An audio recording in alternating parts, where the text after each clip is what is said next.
Thank you, Mr. Speaker.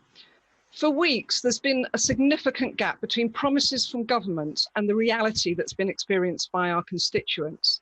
So when will the government learn from the delays they've experienced so far, learn from other countries, and also learn from the success of the speed in which the Nightingale hospitals were delivered?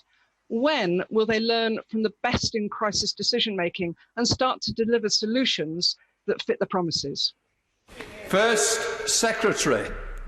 Well, can I say to the Honourable Lady, first of all, she's absolutely right. With an unprecedented crisis, of course, we'll learn lessons. There is no country in the world addressing this crisis that doesn't.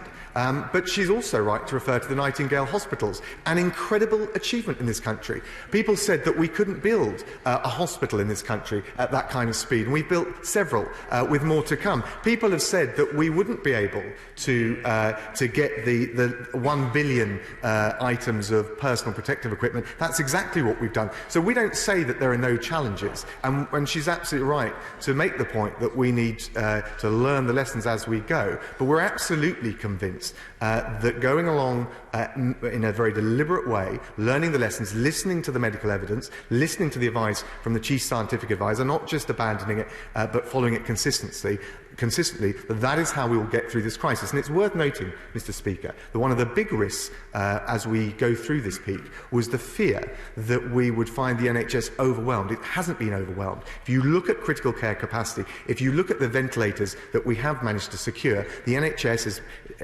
heroic individual achievements, but as an institution has held up well. And that is a good example of how we have risen to this challenge, and we will continue to do so.